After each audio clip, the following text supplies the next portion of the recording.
Artinya kita terlatih untuk yang disebut sebagai, kalau dalam psikologi itu, help seeking behavior. Perilaku meminta pertolongan, perilaku meminta dukungan. Itu adalah keterampilan hidup. Artificial intelligence ya. Kalau menurut pendapat saya, dia perlu belajar. Dan bagaimana memanfaatkan dengan baik untuk dia. Gitu. Itu penting gitu ya. Daripada melarang dia. Gitu. Terutama teladan pada penerapan nilai-nilai.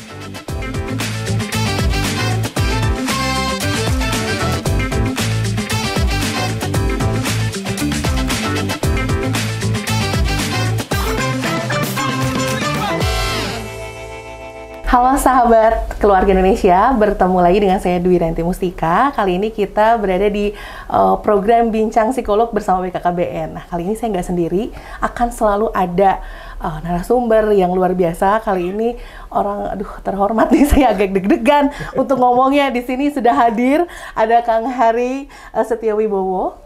Apa kabar, Kang? Alhamdulillah, baik. Baik ya, Kang ya. Di tengah Indonesia yang sedang tidak baik-baik aja nih, Kang, karena banyak yang sakit, kemarin Lebaran juga banyak yang terkena flu dan sebagainya. Alhamdulillah dalam kondisi sehat walafiat ya, Kang ya. Dan Kang hari ini adalah dipercaya saat ini menjadi Ketua Himpunan Psikologi Indonesia untuk wilayah Jawa Barat ya, Kang. Betul. Dan juga diamanahi menjadi dosen senior dan Kepala Studio Pembelajaran Psikologi berkelanjutan di Fakultas Psikologi Universitas Padjadjaran. Betul. Gitu. Dan bukan hanya itu aja. Jadi sebenarnya kalau saya spill banyak banget. Dan yang paling buat saya tercengang adalah sudah 20 tahun, Kang, sebagai learning consultant di berbagai instansi. Ya, tepatnya sejak tahun 97. Wow, saya umurnya berapa tahun ya? 97, luar biasa Mas Hari. Iya, untuk hari ini Mas Hari, suatu kehormatan Mas Hari mau datang di podcast kita. Dan kali ini kita akan sedikit membahas, atau mungkin panjang juga nih, nggak tahu nih ya, ke depannya seperti apa, mengenai tentang pengasuhan remaja.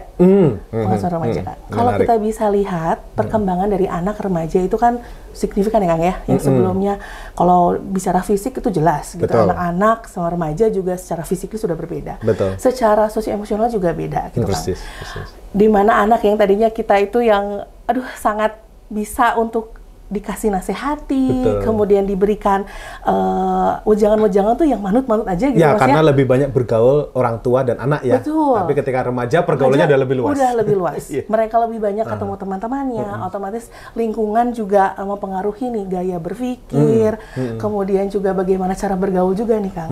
Nah, kira-kira menurut Kang Hari ini sekarang fenomena yang paling populer ya, karena sebagai dosen juga ketemu juga sama orang-orang anak-anak remaja gitu ya, Kang ya.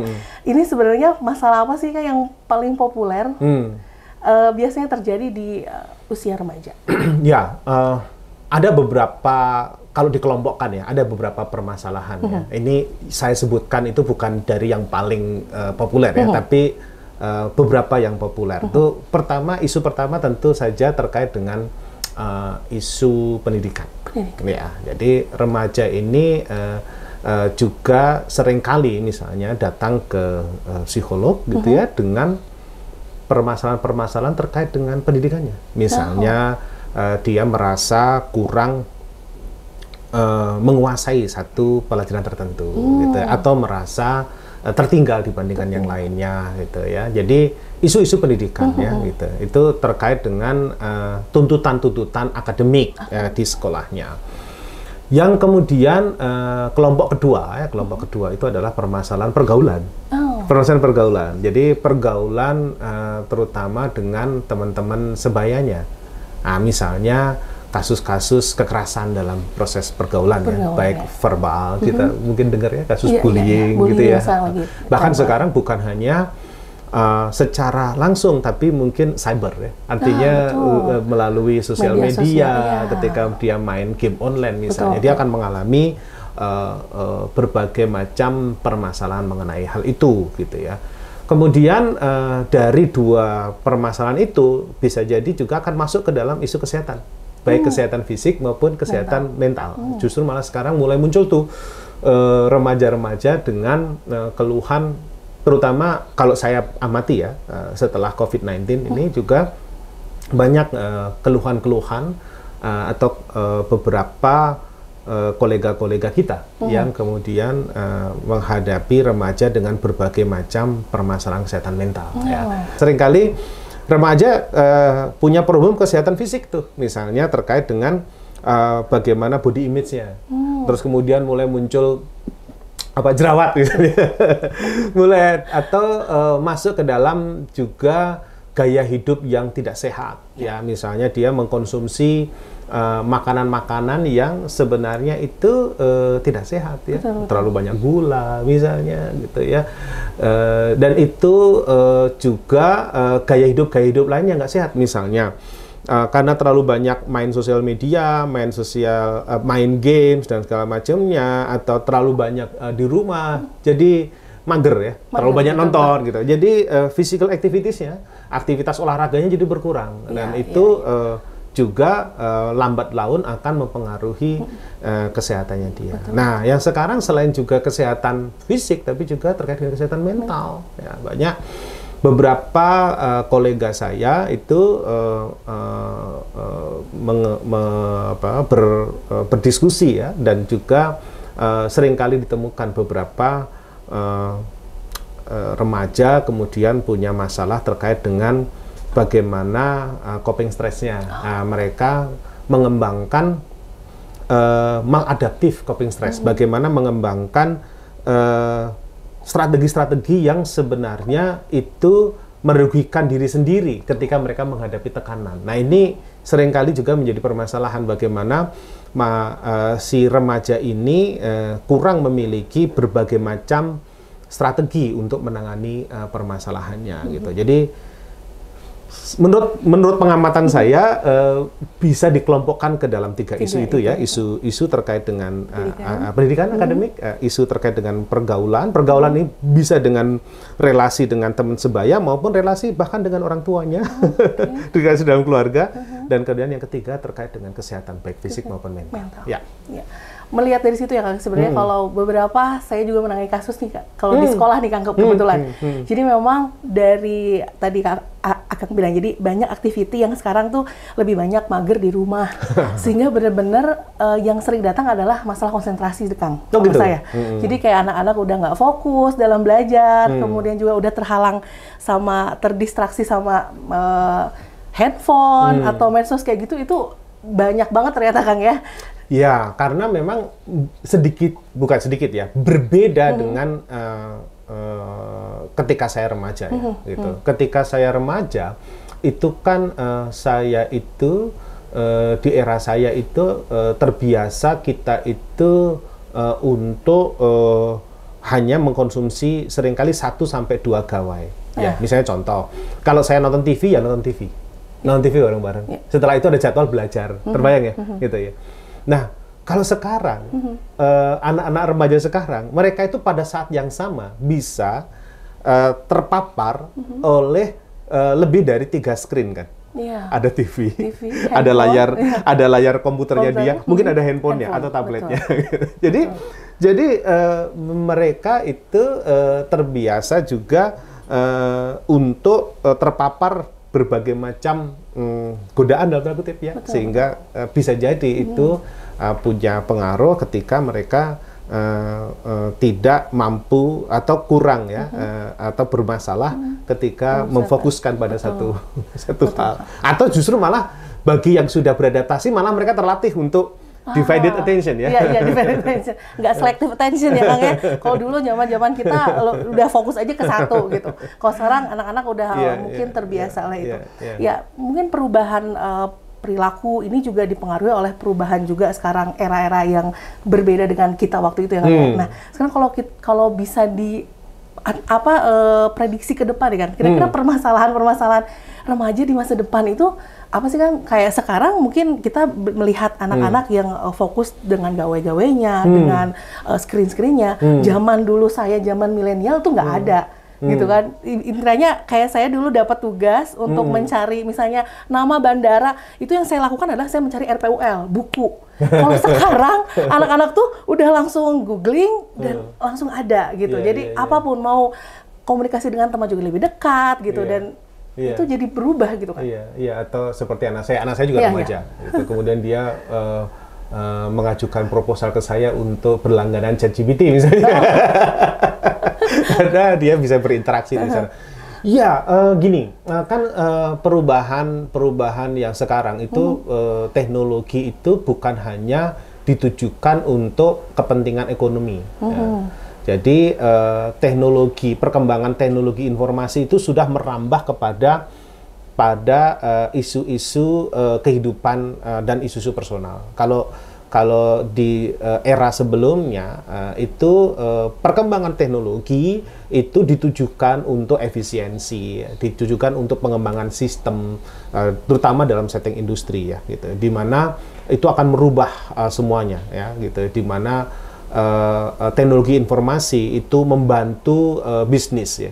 Tapi sekarang teknologi informasi itu sudah masuk ke dalam kehidupan kita, sehingga fokusnya itu kepada bagaimana teknologi informasi itu membantu meningkatkan kualitas kehidupan, membantu meningkatkan kesejahteraan, memudahkan kita di dalam menjalin relasi atau mengembangkan diri, termasuk juga menyelesaikan berbagai macam permasalahan-permasalahan. Misalnya zaman sekarang udah terbiasa ya, ada misalnya kalau ada masalah, saya pengen konsultasi kepada kesehatan, saya bisa konsultasi kesehatan secara online, ya kan? Betul, saya terutama di COVID-19 ya, gitu. Saya bisa konsultasi kepada psikolog secara online, gitu kan? Saya bisa. Ada banyak sekali yang bisa diselesaikan itu. Bahkan sekarang itu rasanya juga banyak anak-anak gitu yang jarang sekali, kayak misalnya kalau zaman saya dulu kan, ya ibu, bapak gitu ya.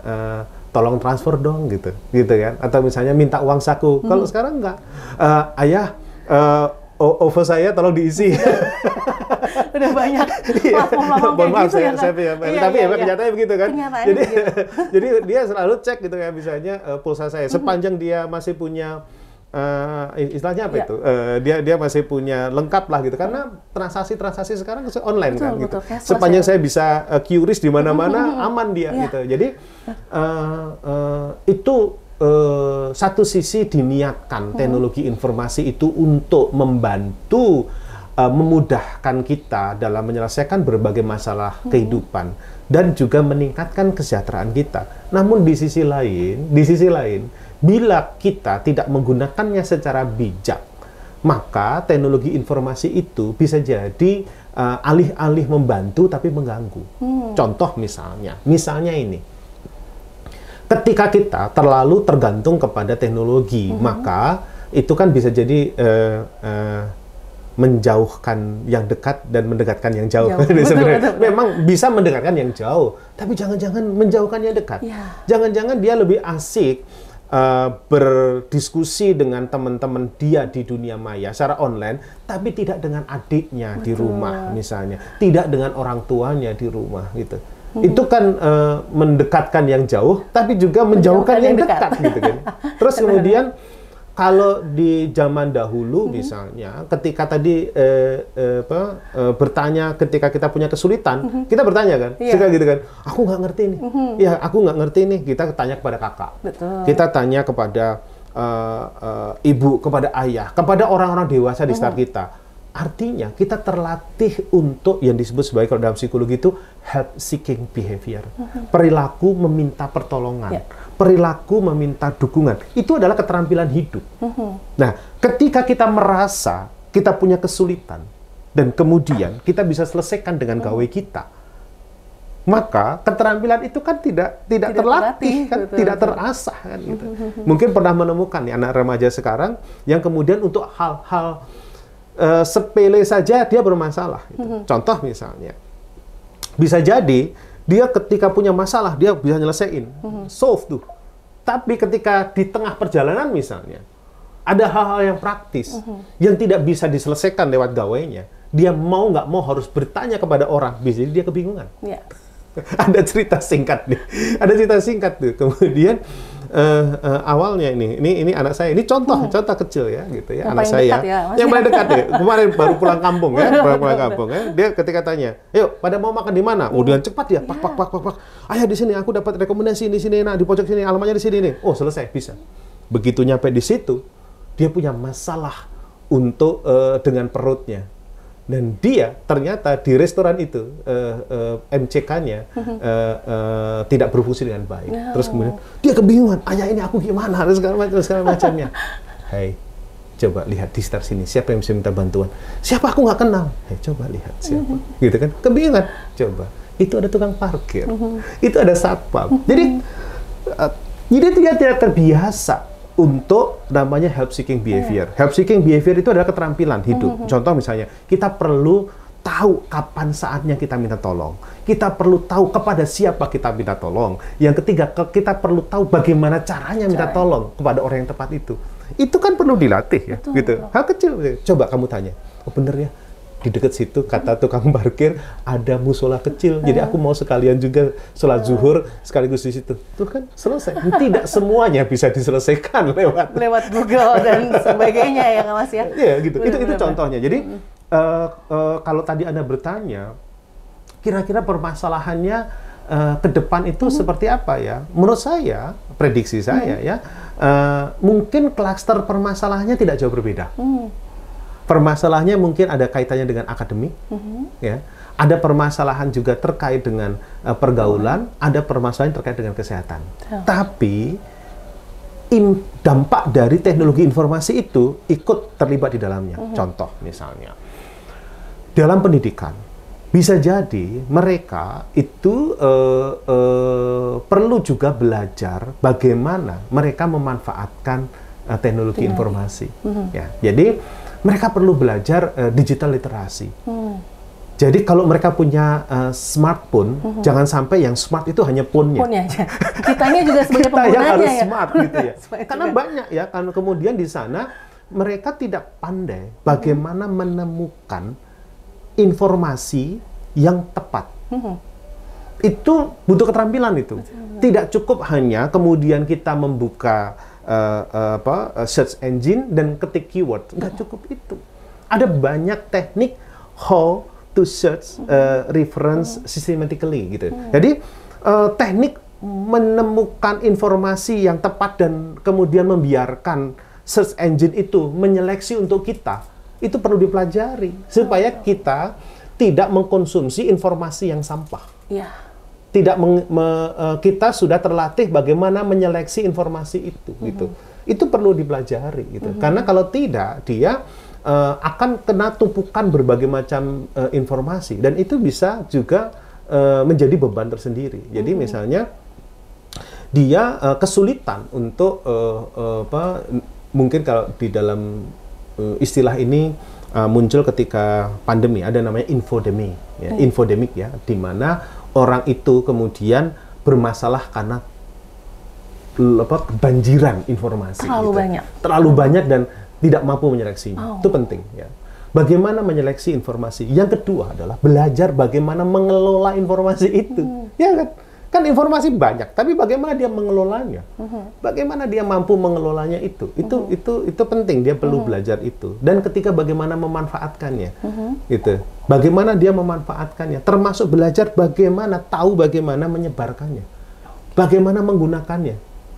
Kan banyak jadi masalah ketika remaja dia kemudian karena tidak tahu bagaimana cara menyeleksi mana yang benar atau tidak, dia asal terima dan asal menyebarkan.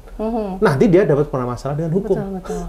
Banyak banget sekarang di WhatsApp grup ya Mas ya, share tanpa dibaca dulu, tanpa dia mengerti dulu dalamnya apa. Atau dia asal komen dan segala macamnya, dan itu bisa jadi dia nanti bisa jadi punya masalah karena terkait dengan hal itu. Atau dia tidak tahu bagaimana menggunakan itu secara baik di dalam setting akademiknya, sehingga dia nanti juga bermasalah dengan gurunya karena dianggap plagiasi dan segala macamnya. Jadi itu penting. Saya sendiri bukan orang yang melarang misalnya anak saya itu belajar beberapa artificial intelligence ya. Kalau menurut pendapat saya, dia perlu belajar dan bagaimana memanfaatkan dengan baik untuk dia. Gitu. Itu penting gitu ya, daripada melarang dia. Gitu. Jadi itu dalam setting pendidikan. Nah, kalau dalam setting pergaulan juga demikian. Terbayang ya, ketika mereka itu bisa jadi punya pergaulan yang jauh lebih luas saat ini. Dia bisa bisa bergaul karena sudah batas-batas negara itu sudah nggak ada. Ya, betul. Dan bisa jadi ketika dia bergaul, orang itu kan anonim bisa jadi, ya kan? Kita nggak tahu ketika ketemu sama dia jangan-jangan misalnya anak kita baru SD kelas 6 misalnya, dia di komunitas, tapi ternyata dia ketemu dengan orang dewasa yang memiliki beberapa permasalahan psikologis yang mungkin punya pengaruh terhadap dia. Dia kan nggak tahu. Dia kan nggak tahu. Karena tadi ya kayak tidak ada batasan juga negara di mana aja gitu Persis gitu. Jadi anak kita harus juga punya bekal bagaimana bergaul di dunia maya. Betul. Bagaimana bergaul di dunia maya? Bagaimana dia memanfaatkan sosial media gitu. Karena kalau tidak dia nanti bisa jadi punya masalah terkait dengan hal itu. Ya kan? Contoh misalnya, ketika dia punya masalah, curhatnya bukan ke orang tuanya. Ya. Ke medsos biasanya.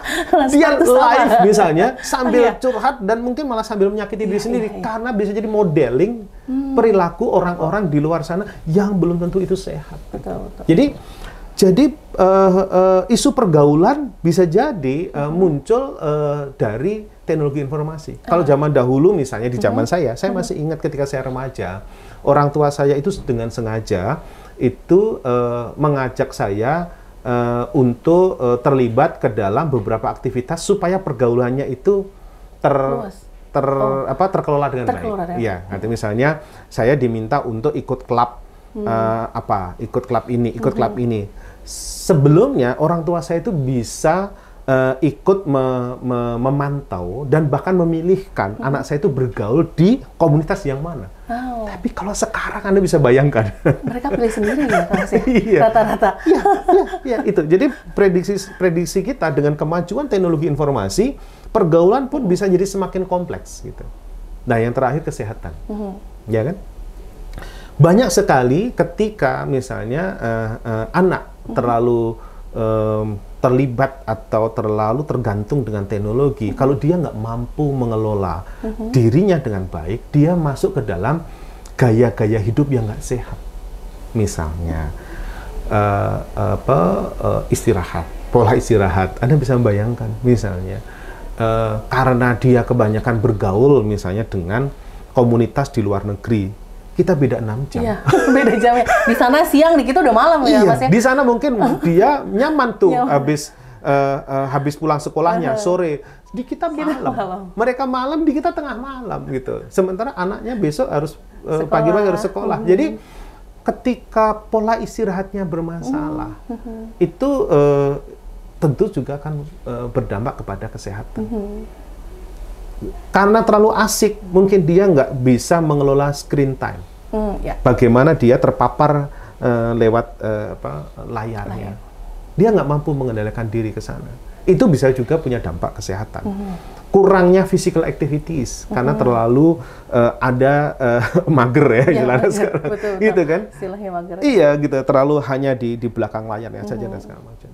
Belum kesehatan mental. Ya karena bisa jadi ke depan karena terlalu banyak kemudahan dan segala macamnya, ini yang barangkali. Jadi isunya kalau menurut pendapat saya, klaster masalahnya menurut pendapat saya bisa jadi masih di 3 area itu, tapi kemudian menjadi semakin kompleks dengan perkembangan teknologi informasi yang bisa jadi anak-anak kita itu mampu menyerap lebih cepat dibandingkan orang tuanya. Ya kan? Gitu. Jadi bisa jadi orang tuanya nggak paham.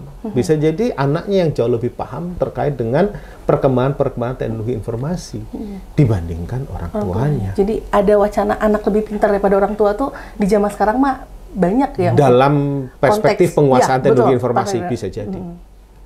Oke. Nah, berarti artinya remaja sekarang tantangannya lumayan kuat juga nih, Kang.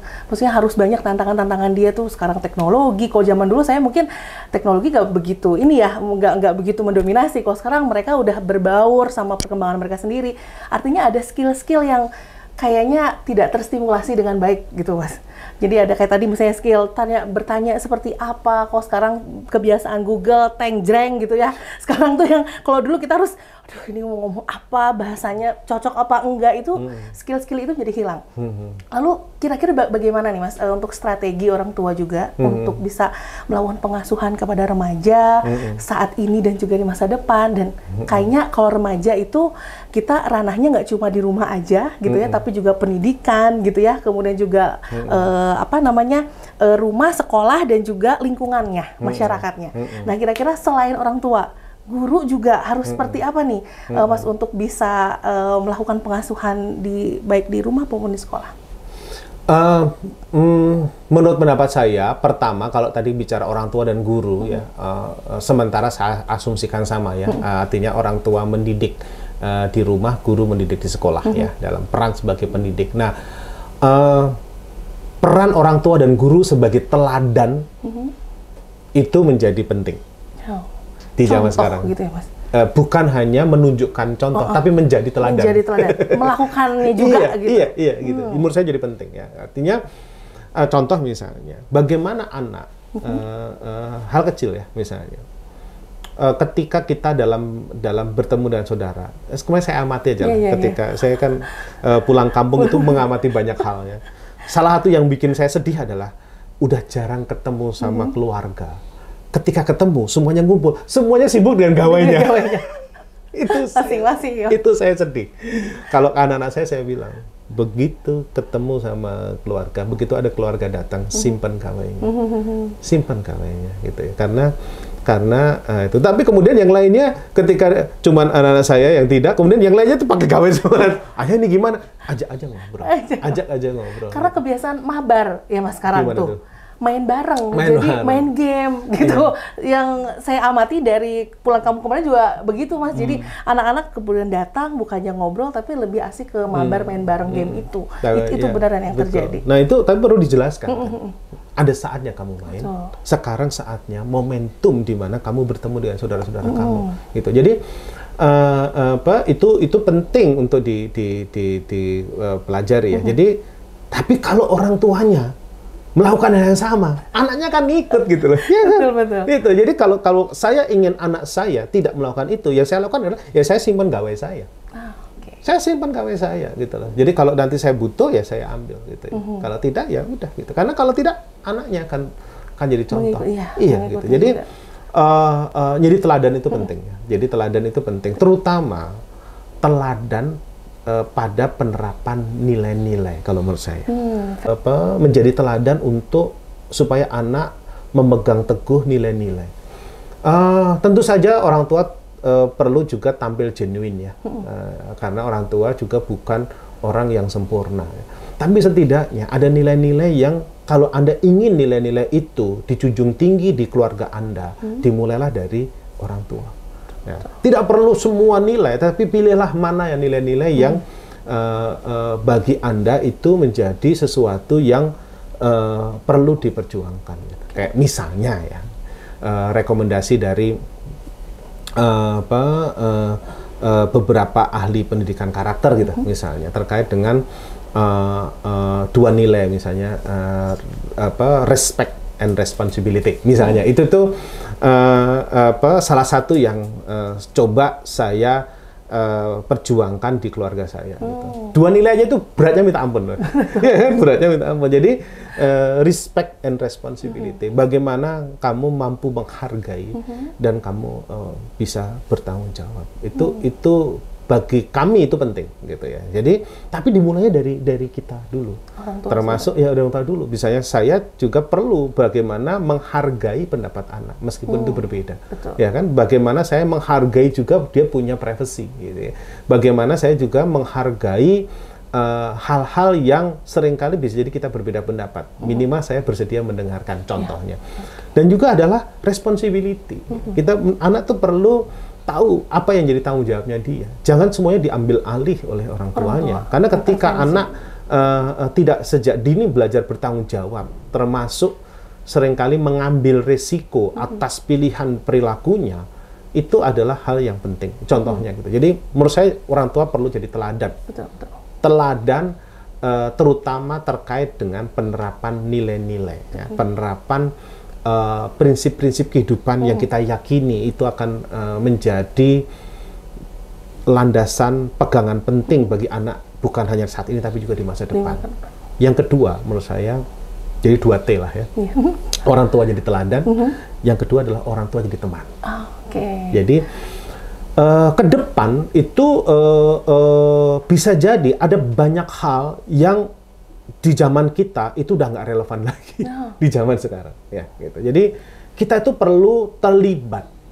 Kita itu perlu terlibat dalam kehidupan anak-anak kita dalam batas-batas tertentu. Ya. Ada banyak hal yang bisa kita bagi dengan anak kita, dan sehingga anak kita itu tidak hanya melihat kita itu sosok hebat yang perlu dicontoh, tapi juga sosok yang bisa diraih, yang bisa diajak untuk berdialog. Hal-hal yang menjadi rasa ingin tahu mereka. Gitu. Jadi orang tua dan guru kalau menurut saya perlu setidaknya memposisikan diri dalam 2T itu ya, menjadi teladan dan jadi teman. Tadi kalau Mas Hari bilang kan peranan orang tua tuh yang pertama jadi teladan, yang kedua jadi teman nih. Betul. Saya agak tertarik sama yang dengan orang tua menjadi teman, berbagi terutama untuk remaja. Nah, menurut Mas Hari, bagaimana sih kaitannya teman berbagi ini dengan apa yang perlu dipelajari oleh orang tua agar menjadi benar-benar teman gitu kan? Jadi teman itu bukan berarti orang tua harus menurunkan kehormatan gitu. Biasanya begitu ya. Jadi kayak merasa gak dihargai gitu.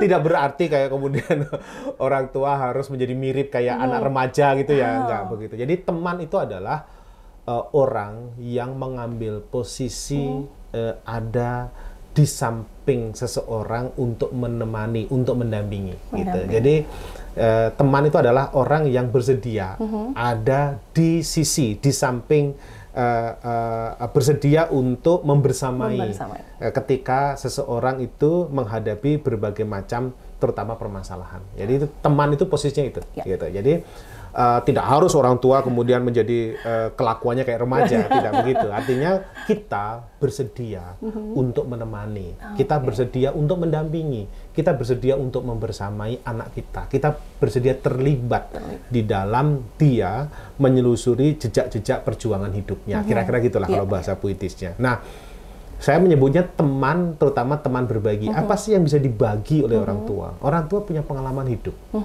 Orang tua bisa berbagi kisah terkait dengan pengalaman hidupnya. Orang tua juga mungkin menyaksikan banyak sekali praktek-praktek baik di sekitarnya. Orang tua bisa membagi kisah itu untuk menjadi inspirasi bagi anaknya. Orang tua juga punya berbagai macam emosi, baik emosi positif maupun emosi negatif. Orang tua bisa punya kebahagiaan, orang tua punya kebanggaan, orang tua punya kecemasan misalnya, dan itu bisa dibagi dengan anaknya, gitu ya, gitu. Jadi apa salahnya sih kita berbagi kebahagiaan dengan anak kita? Apa salahnya kita berbagi kebanggaan ketika melihat sesuatu dengan anak kita? Apa salahnya kita seringkali kadang-kadang kebahagiaan itu tuh kita simpan sendiri gitu ya. Termasuk juga kecemasan itu kita simpan sendiri. Padahal pada saat kita membagi perasaan kita tentu saja dengan porsi yang tepat dengan anak kita juga bisa belajar loh. Belajar bagaimana mengenali emosi, belajar bagaimana menangani permasalahan.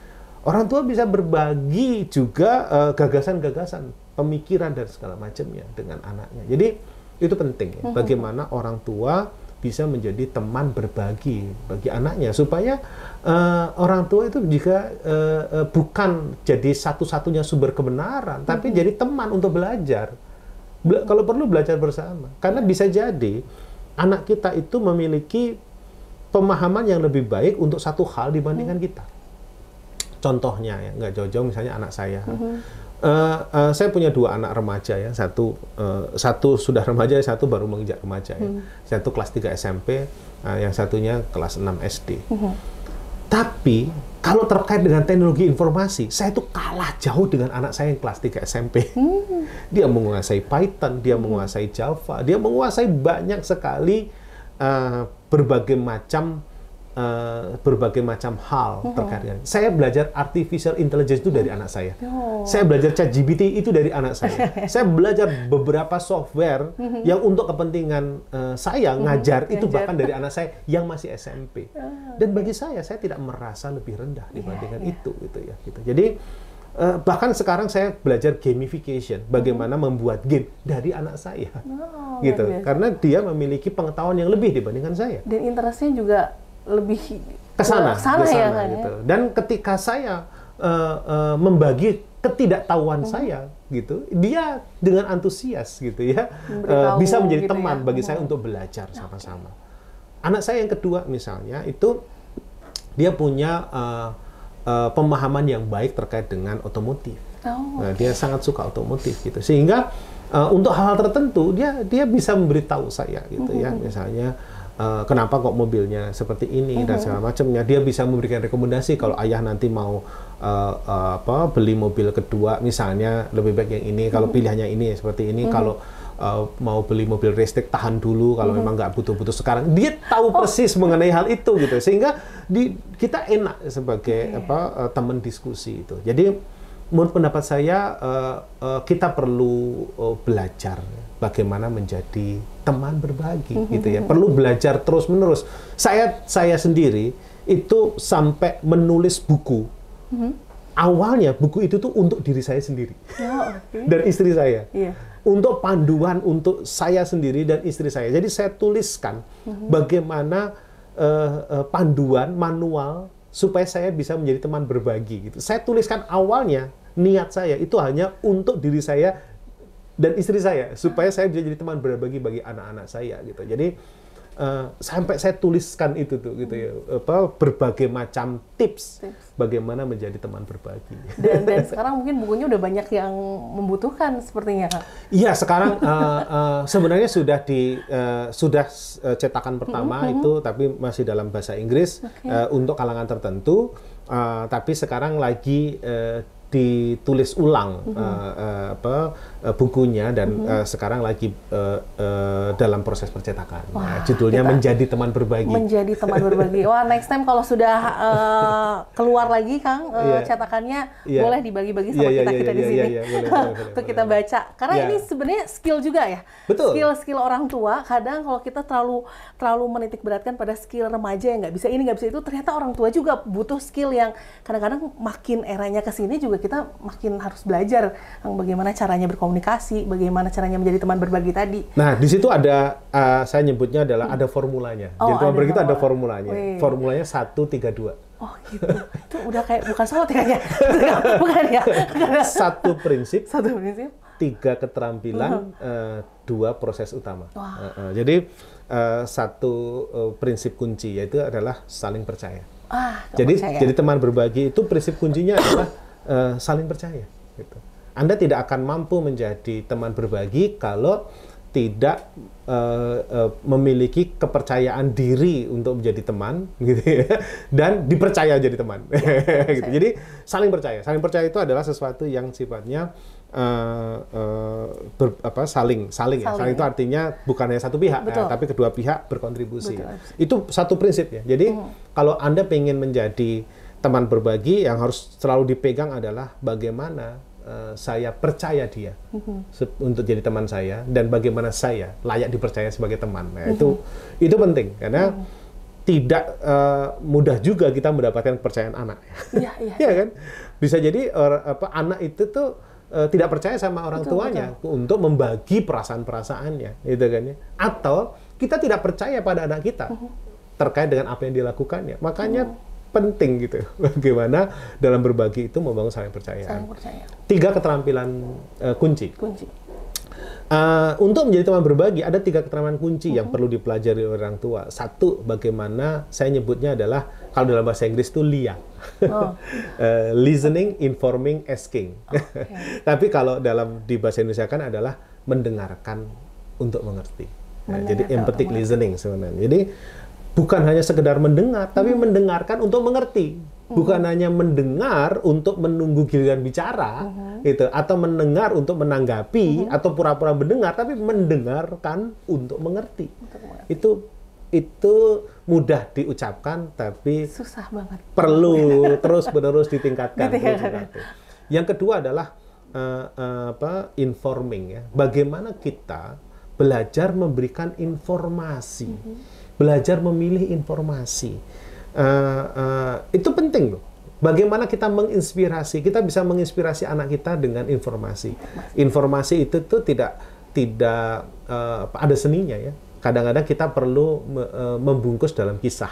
Padahal sebenarnya kita menyampaikan informasi tertentu. Contoh misalnya orang tua ingin menginformasikan pentingnya nilai-nilai tertentu, tapi dibungkus dalam bentuk dongeng. Itu kan cara kita memberikan informasi. Ya. Ini salah satu trik ya Kang ya? Iya. Jadi membungkusnya dengan cerita. Dengan kisah gitu ya. Karena itu orang bisa jadi memberikan informasi itu lewat kisah. Atau memberikan informasi itu lewat diajak dengan nonton film tertentu. Memberikan informasi itu bisa lewat lagu gitu ya. Banyak cara gitu ya. Kita memberikan informasi, dan yang nggak kalah pentingnya, informasi yang penting tentang dirinya itu adalah informasi tentang apa yang sudah dia lakukan, feedback. Jadi kita tuh perlu memberikan informasi kepada anak kita, apakah yang sudah dia lakukan itu misalnya sesuai dengan norma, perlu dipertahankan, atau sebaliknya kita perlu memberitahu dia bahwa perilaku dia itu tidak efektif. Perilaku dia itu merugikan dirinya sendiri. Perilaku dia itu tuh merugikan orang lain. Negatif feedback. Itu penting karena bisa jadi anak kita itu dia menampilkan satu perilaku tertentu di masyarakat karena dia tidak tahu bahwa perilaku itu ternyata merugikan orang lain atau merugikan diri sendiri. Jangan-jangan dia tidak tahu selama ini, dan itu butuh kita. Yang kedua adalah informasi yang juga penting, itu adalah informasi tentang bagaimana ke depannya. Ya kan? Kita perlu kan berdiskusi tentang masa depan tentang anak kita. Jadi misalnya berdiskusi tentang karirnya, berdiskusi tentang apa saja yang akan bisa dilakukan di masa depan. Jadi bukan hanya feedback, tapi feed forward. Jadi kita berikan asupan bukan terkait dengan masa lalunya dia, tapi juga peluang-peluang di masa depan. Dan itu kebayang nggak kalau orang tua menjadi teman untuk berdiskusi tentang masa depan anaknya. Contoh misalnya, suatu saat saya pulang dari sekolah gitu. Waktu selesai sekolah PhD saya di Belanda, saya tanya kepada anak saya, "Anda yang tertarik nanti seperti ayah sekolah di Belanda?" "Enggak." Oh gitu tanggapannya, Mas? Enggak ya, Malah. Apa yang buat kamu tidak tertarik? Kan ternyata aku pengen ke Jepang. Dia udah punya planning lain gitu. Ya satu aku pengen ke Jerman. Ya itu saya pengen ke UK gitu. Jadi dan di situ kita diskusi apa keunggulan kuliah di Jerman. Misalnya aku pengen S1-nya ke Jepang, makanya aku pengen SMA-nya di sini karena dia bla bla bla. Jadi akhirnya kita bisa berdiskusi tentang rencana karirnya dia. Oke, kalau begitu, kalau kamu pengen ini seperti ini mau nggak mau kamu harus belajar yang lebih baik tentang ini. Jadi kita bisa diskusi mengenai hal itu gitu ya. Yang ketiga itu tadi kan Lia ya, listening, informing, asking, bertanya. Kita itu perlu belajar bagaimana bertanya, dan bukan sekedar bertanya. Kayak kalau dalam tulisan saya bilang bukan sekedar bertanya, tapi bertanya untuk menginspirasi, bertanya untuk memfasilitasi. Karena banyak hal yang sebenarnya kita itu bisa mempengaruhi orang dengan bertanya. Kita bisa mengarahkan orang dengan bertanya. Kita bisa memimpin dia dengan pertanyaan-pertanyaan kita. Tapi kita perlu belajar. Kita perlu memilih pertanyaan apa dan bagaimana cara bertanyanya. Gitu. Satu, prinsip saling percaya.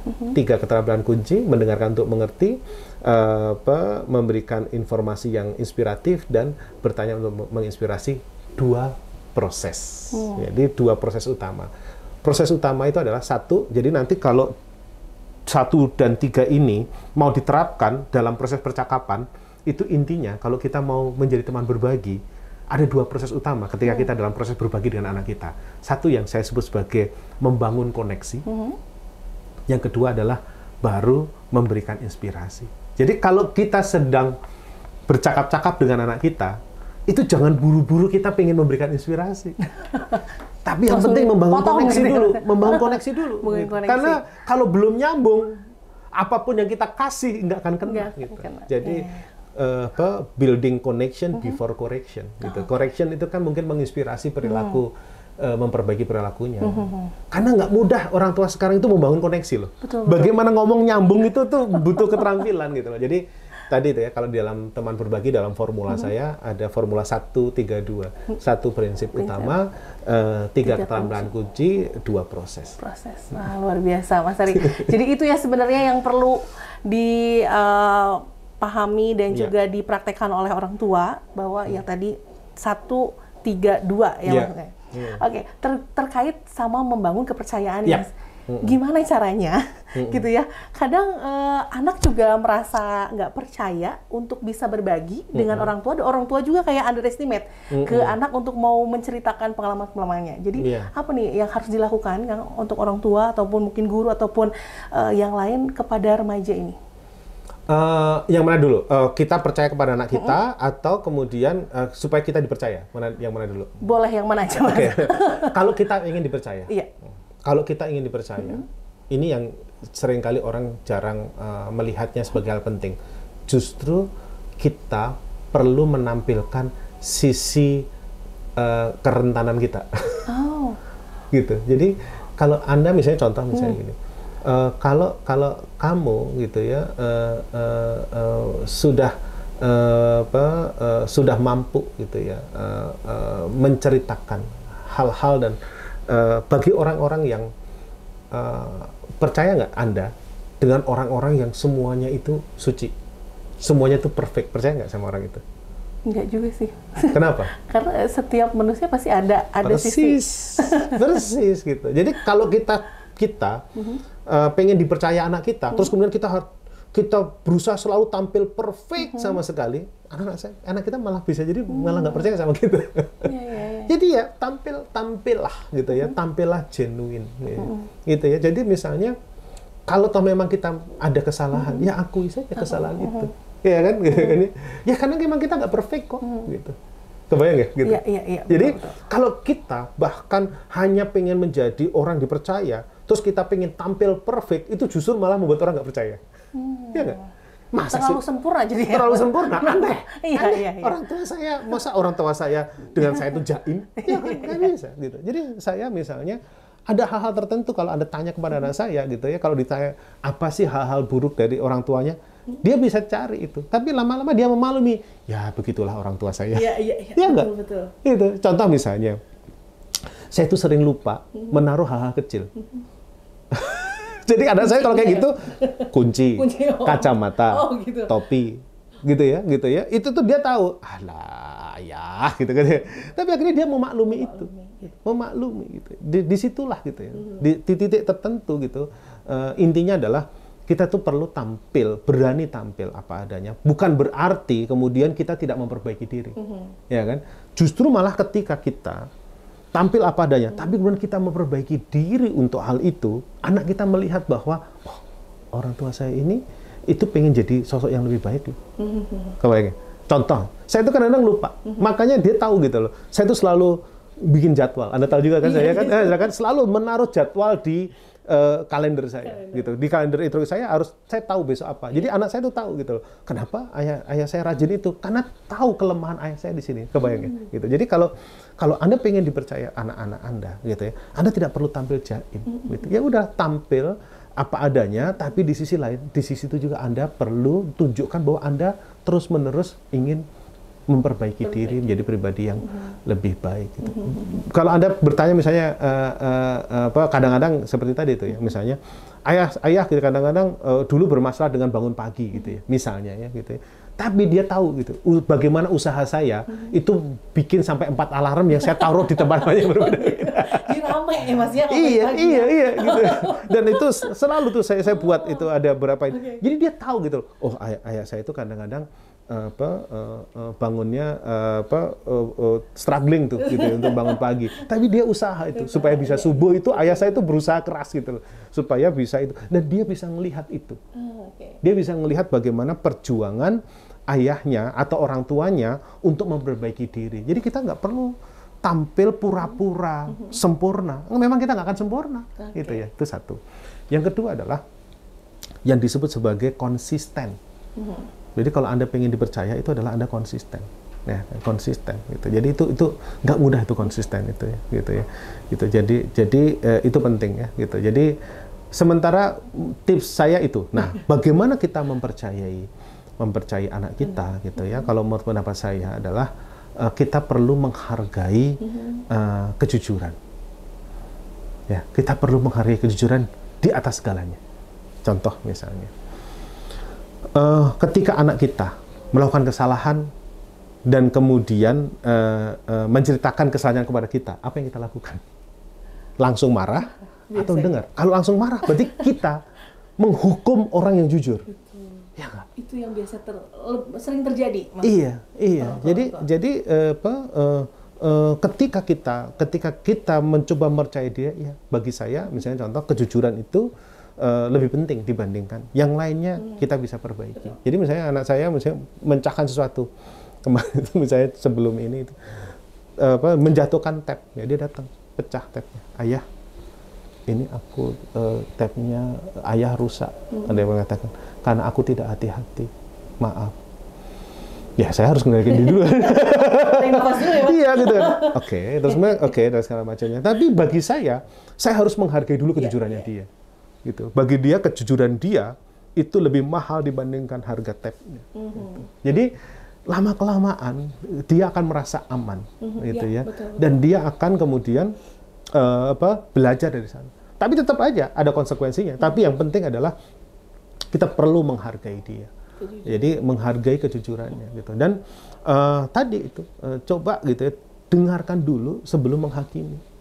Berdasarkan dari rasa aman, kemudian percaya tadi ya Mas. Terus kita juga ingat lagi bahwa 3 kunci keterampilan dari orang tua itu yang salah satunya mendengarkan.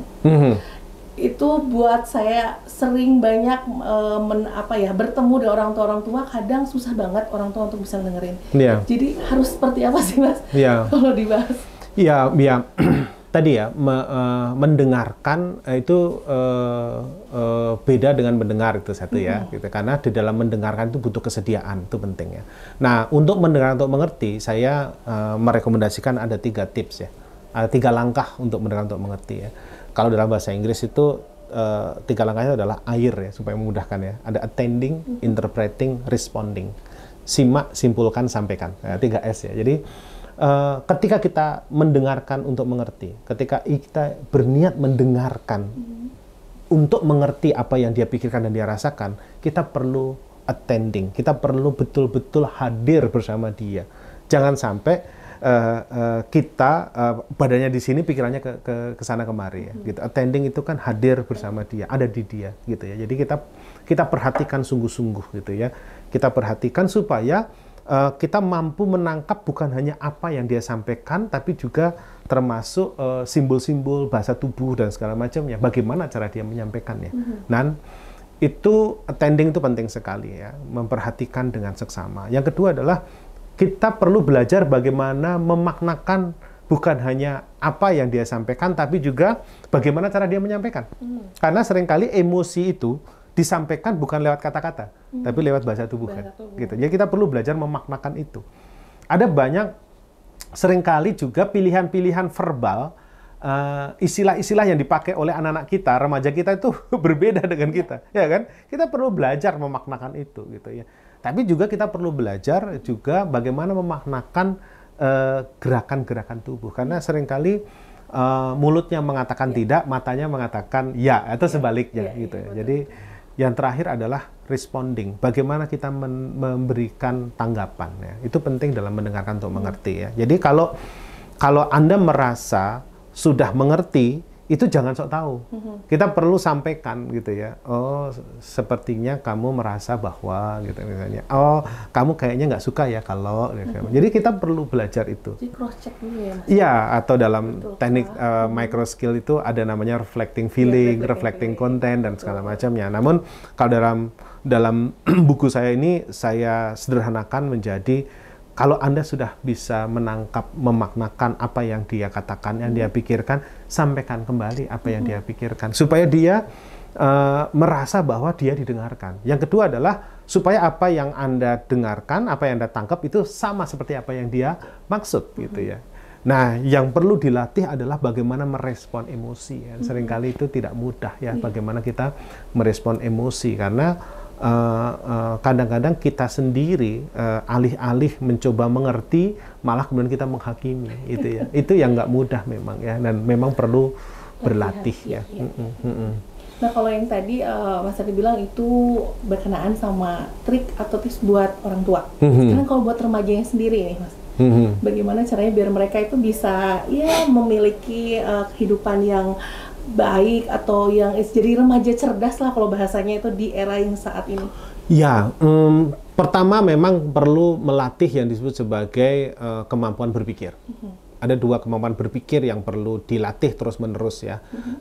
Pertama, berpikir kritis. Ya.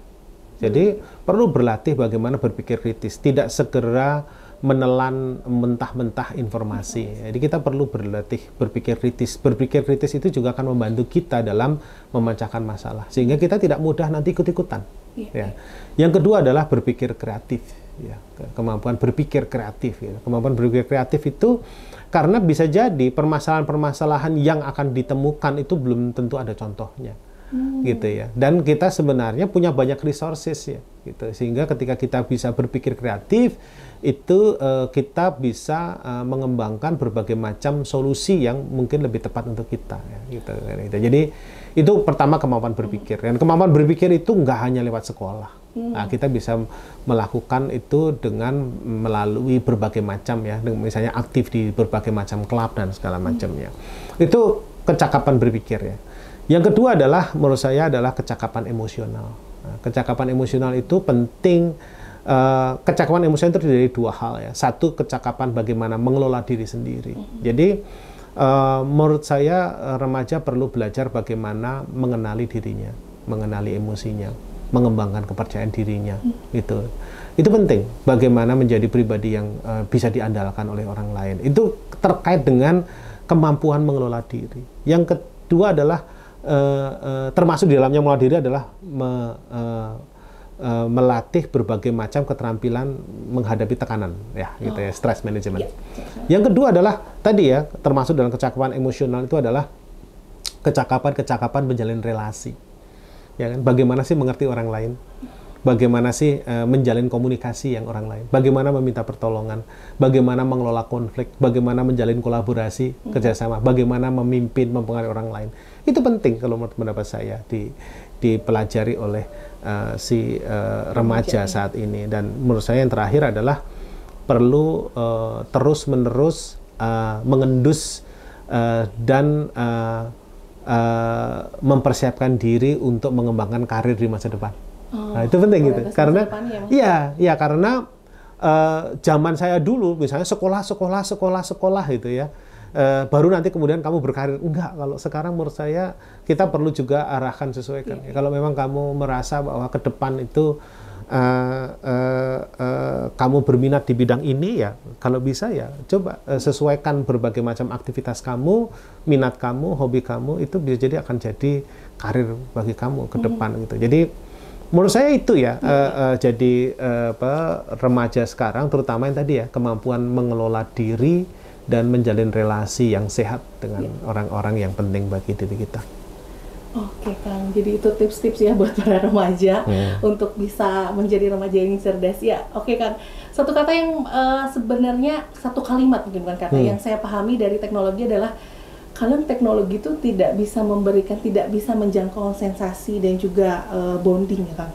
Yang bisa melakukan itu adalah orang tua. Jadi penting banget orang tua untuk menjadi teman, untuk berbagi agar untuk menjadi penyeimbang lah di teknologi yang begitu maju. Dengan ini juga di rumah dan di sekolah bisa punya satu wadah untuk mereka untuk dipahami dan dimengerti. Mungkin Kang Hari, terima kasih banget, ini waktunya udah panjang banget, kayaknya sedikit banget, pingin banyak banget yang mau diceritain sama Hari, cuma sepertinya kita harus berpisah dulu Kang. Nanti harapan saya bisa ada waktu-waktu lain untuk bisa ngobrol lagi dengan Hari dan membahas hal-hal yang lebih lebih menarik lagi lah pastinya. Insyaallah.